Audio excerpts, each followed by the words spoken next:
जय महामाया एस्ट्रो यांत्रिक चैनल में स्वागत है आपका। और आज हम लोग सरल ज्योतिष के पाठ संख्या 45 में पहुंच चुके हैं। हम आज सूर्य के भावों के बारे में, जो सूर्य अगर अष्टम भाव से निकलकर नवम भाव में पहुंचते हैं तो क्या फल देंगे। सूर्य यहाँ पर हम यह भी जानते हैं कि जो नवम भाव है वह किस भाव को जानते हैं कि नवम भाव हम भाग्य के बारे में जानते हैं।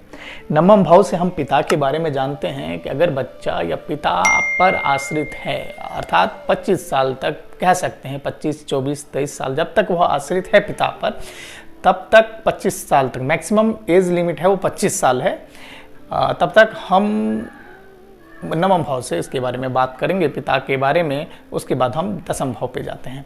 नवम भाव से हम पुराने जन्म के बारे में भी बात करते हैं। नवम भाव से हम संचित धन नहीं बोलेंगे, संचित कर्म के बारे में जानते हैं, जिसके कारण हमारा प्रारब्ध के भोग मिलता है। तो नवम भाव कह सकते हैं अंग्रेजी का कैटलिस्ट है, जो कि आपका जो पिछले जन्म का कर्म है उस पर फल आगे देता है, या हर भाव पर उसका कुछ ना कुछ इफेक्ट रहता है नवम भाव से। तो आइए जानते हैं कि सूर्य अगर नवम भाव में हो तो क्या फल देंगे। सूर्य नवम भाव का स्वामी यहाँ पर मेष लगन में धनु है। नवम भाव की राशि और धनु के जो स्वामी हैं वो हैं देवगुरु बृहस्पति। देवगुरु बृहस्पति यहाँ पर शुभ फल देते हैं, क्योंकि हमने बताया था कि जो भी त्रिकोणाधिपति हैं या त्रिकोण के स्वामी हैं वो सदैव ही शुभ फल देते हैं। यहाँ पर पंचम सूर्य है जो कि त्रिकोण में बैठे हैं, और यहाँ पे गुरु जो कि के राशि में बैठे हैं, जो कि सूर्य के मित्र हैं, और यहाँ से लग्नेश यानी मंगल के भी मित्र हैं सूर्य। तो यहाँ पर यह बहुत ही अच्छे फल देते हैं। यह इस जो स्थान के कारण, इस युति के कारण, युति तो नहीं यहाँ पे बोल सकते, इस स्थान के कारण जो सूर्य यहाँ पर बैठे हुए हैं, इसके कारण इंसान को खुद से इतना उनमें बोल सकते हैं आप आगे बढ़ने की इच्छा होती है, या पुराने जन्म का इतना अच्छा कर्म होता है कि वो राज्य सरकार से पिता के थ्रू या हर लाइन में जहाँ पर जाएंगे वहाँ पर वो विजय प्राप्त करके ही आते हैं। सर्वत्र विजेते, मतलब कि जहाँ पर जाएंगे वहाँ पे विजय प्राप्त करेंगे। एजुकेशन में कोई कमी नहीं होगी, पराक्रम में कोई कमी नहीं होगा, धन से रिलेटेड भी इनके पास समस्या नहीं होगा, एजुकेशन में भी इनके पास कोई समस्या नहीं होगा। इनके पास आप कह सकते हैं कि जो अच्छी विद्याएं हैं, जैसे कि बोल सकते हैं धर्म के बारे में इनका नॉलेज होगा, धर्मशास्त्र के बारे में इनका बहुत अच्छा नॉलेज होगा, ज्योतिष के बारे में इनके पास अच्छा नॉलेज होगा, या आयुर्वेदिक जो विद्या है आयुर्वेद, उस पर भी इनके पास काफ़ी अच्छा विद्या होगा। या कहीं पे भी शास्त्रार्थ करेंगे तो यह जीतते ही जीतते हैं। सूर्य यहाँ पर होने के कारण इनके जो पिता हैं वह, क्योंकि हम नवम भाव से पिता के बारे में भी जानते हैं, तो पिता इनके काफ़ी जाने प्रतिष्ठित व्यक्ति होंगे, और पिता काफ़ी ज़्यादा ही दान धर्म इत्यादि में विश्वास रखते होंगे, और वह करते भी होंगे। सूर्य यहाँ पर यह फल देते हैं।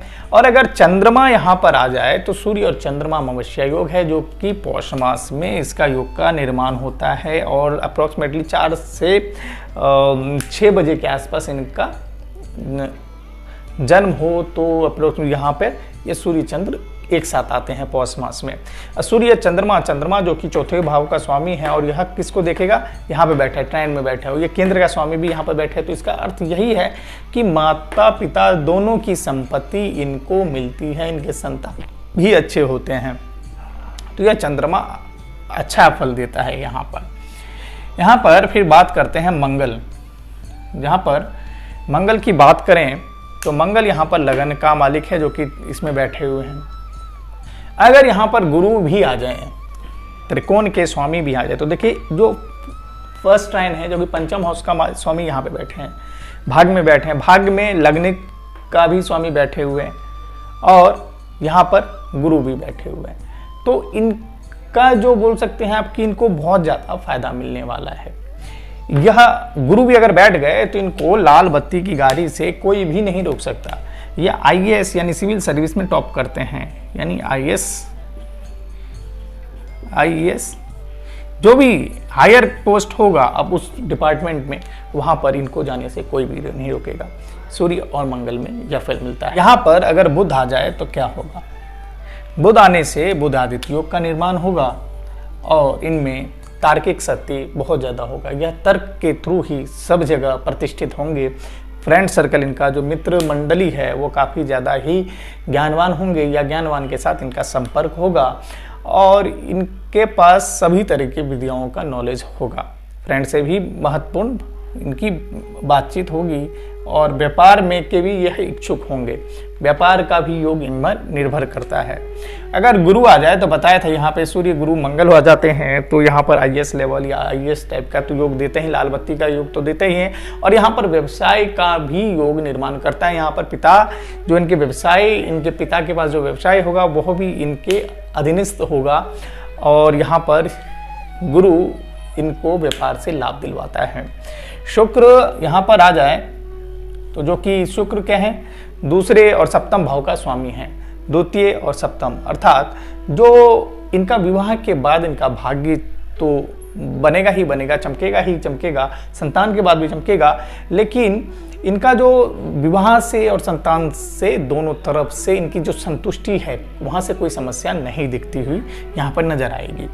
शनि, शुक्र के बाद शनि, जब शनि यहाँ पर आते हैं तब यहाँ पर देखा गया है कि पिता की हेल्थ में परेशानी रहती है, घुटने से नीचे उनको समस्या रह सकती है और यहाँ पर जो वो स्वतंत्र व्यापार पिता की मृत्यु के बाद होगा या पिता की मृत्यु जल्दी होने की संभावना यहाँ पर रहती है। सूर्य और शनि पिता के लिए उतना अच्छा फल नहीं दिया गया है, बताया गया है, यहाँ पर देखा भी गया है। सूर्य और राहु के बाद यहाँ पर देखते हैं, सूर्य राहु है तो यहाँ पर पुराने जन्म के कारण इस जन्म में पिता की मृत्यु यहाँ पर बोल सकते हैं कि जवान में हो जाती है या छोटे में बाल्यकाल में हो जाती है और इनका जो कि पिता के बाद जो संपत्ति पर विवाद भी देखा गया है। सूर्य और राहु का, सूर्य और केतु, सूर्य राहु से देखेंगे, सूर्य राहु है तो सप्तम अष्टम नवम, नवम दृष्टि एजुकेशन में भी प्रॉब्लम आता है, संतान में भी प्रॉब्लम आएगा, एजुकेशन में भी प्रॉब्लम आएगा। केतु में यहाँ पर अंत से और एजुकेशन में तो ब्रेक आएगा ही आएगा और यहाँ पर जमीन विवाद या संपत्ति विवाद भी देखा गया है सूर्य और केतु के साथ। तो इसके अशुभ फल को कम करने के लिए हम उपाय के बारे में तो बात करेंगे और अभी हम बात करते हैं सूर्य अगर दसम भाव में हो। दसम भाव कर्म का भाव है, दसम भाव से हम कार्य क्षेत्र के बारे में तो जानते हैं, पिता के बारे में भी जानेंगे और व्यापार होगा, व्यवसाय होगा, इसके बारे में भी निर्धारण होता है। तो दसम भाव जो कि सूर्य की शत्रु राशि है, मकर शत्रु राशि है और यह सूर्य पंचमेश होकर कर्म में बैठ गए हैं तो इसका मतलब तो यही है कि वह जहाँ पर भी जाएंगे तो अपनी स्थान लेके जाएंगे, अपना पोजीशन लेके जाएंगे, वह आराम से उस जगह स्थापित हो जाएंगे और अच्छे पोस्ट पर होंगे। सूर्य यहाँ पर अच्छा रिजल्ट देते हैं, पंचमेश के कारण, त्रिकोणाधिपति के कारण यहाँ पर सूर्य अच्छे फल देते हैं। सूर्य यहाँ पर दसम भाव में बैठने के कारण जो नवम से एक आउस आगे है जिसके कारण सूर्य प्रतापी होते हैं, ऐसे जातक प्रतापी होते हैं और वो धर्म कर्म अपने हाथों के थ्रू करते हैं। यहाँ तक देखा गया है कि मंदिरों में दान या मंदिरों का निर्माण यहाँ पर वो जातक करते हैं, मंदिर, और यहाँ पर सूर्य अपन 4th हाउस को देख रहे हैं तो संतान पक्ष से भी उनको फायदा मिलता है और 18 वर्ष में ही वो एजुकेशन में इतने निपुण हो जाते हैं कि उनकी डंका सभी जगह जाना जाता है या सूर्य 4th हाउस को देखने पर। और अगर चंद्रमा आ जाए तो क्या होगा, माघ मास के कृष्ण पक्ष के अमावस्या तिथि को दोपहर में यहाँ पर जातक का जन्म होगा और वैसे यहाँ पर सूर्य दसम भाव में दिग्बली हो जाते हैं यानी दिन बली होते हैं और सूर्य चंद्र की युति के कारण यहाँ पर माता को थोड़ी सी समस्या आ सकती है, लेकिन माता के तरफ से और पिता के तरफ से इनको धन की समस्या नहीं रहती है, इनको मिलता है और सूर्य और चंद्रमा यहाँ पर योग का निर्माण करते हैं।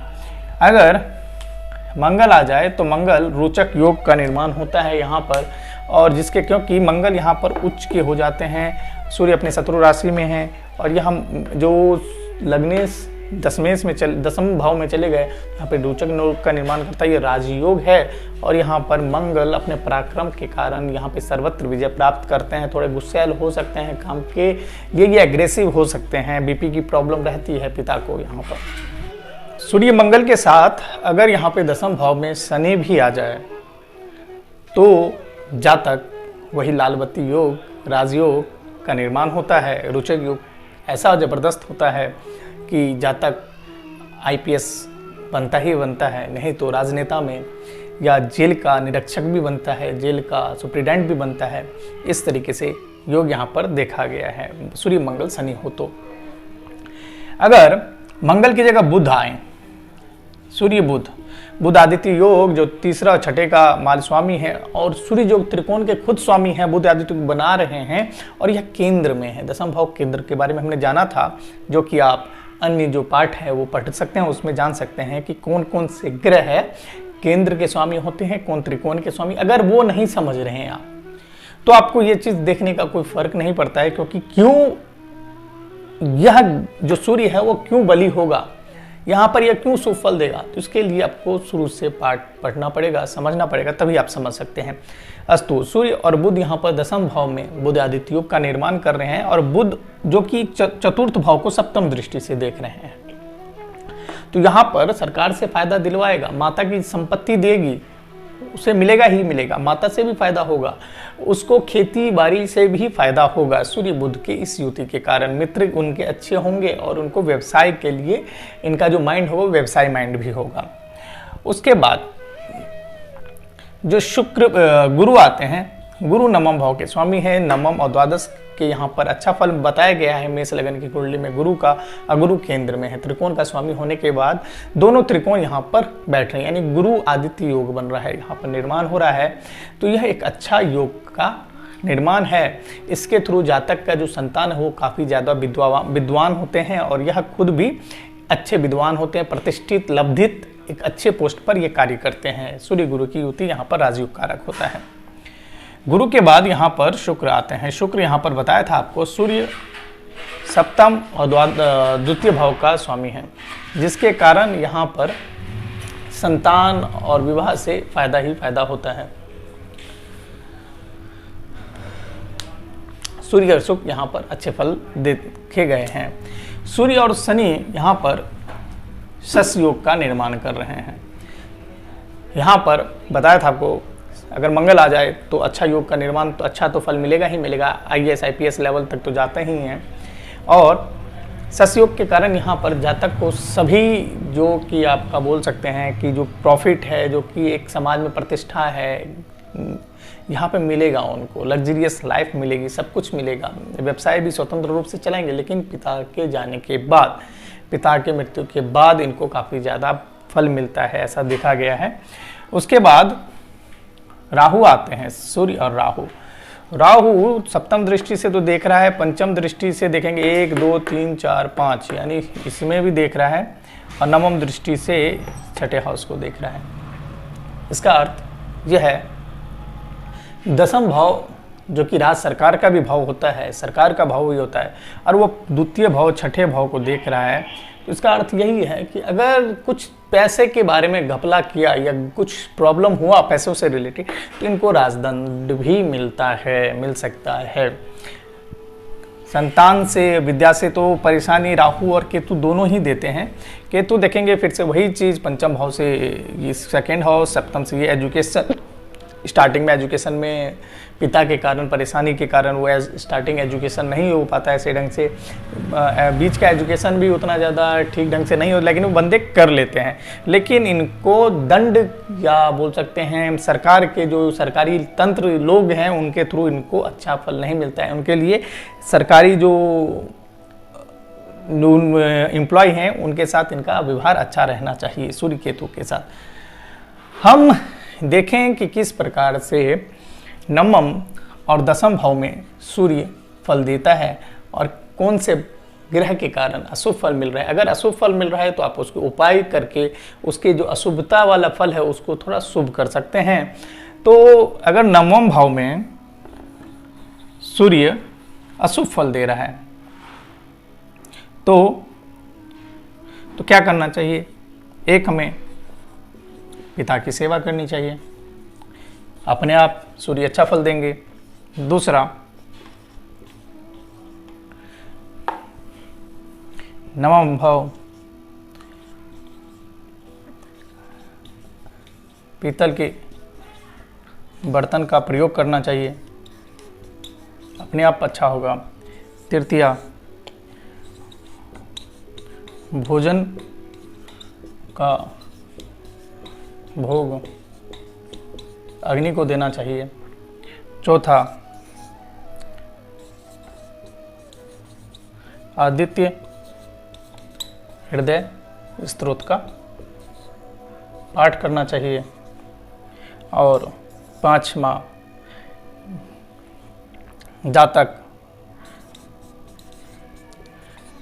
माणिक्य धारण कर सकते हैं। उसी प्रकार अगर सूर्य दशम भाव में हो तो क्या फायदे देंगे।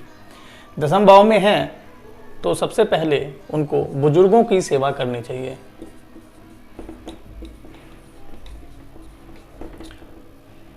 दूसरा, उनको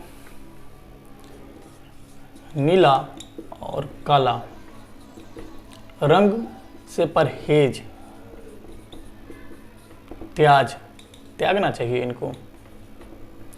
तीसरा, इनको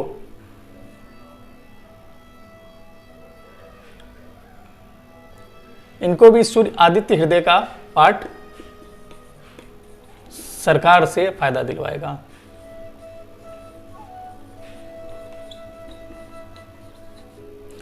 चौथा, भूरा भैंस अथवा बछड़ा को पालना चाहिए, नहीं तो भोजन करवाना चाहिए। पांचवा, सर या सिर को खुला नहीं रखना चाहिए।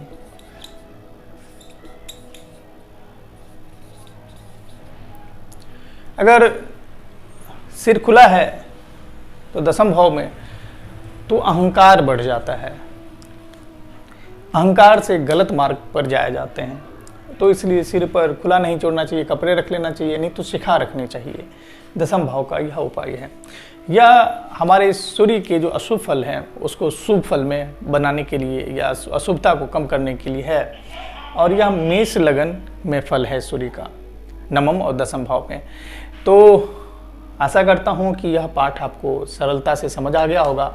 इसमें कोई भी समस्या हो तो कमेंट बॉक्स में लिख दें, और पाठ को कंटिन्यूसली पढ़ते रहेंगे, समझते रहेंगे, तो आप फलित करने के लिए अपने मित्रों की कुंडली में आप देख सकते हैं, अपने परिवार की कुंडली में देख सकते हैं। अगर यह मेष लगन की कुंडली है और यह सूर्य का जो भाव है उसमें अगर बैठे हुए हैं तो यह फल मिलेगा।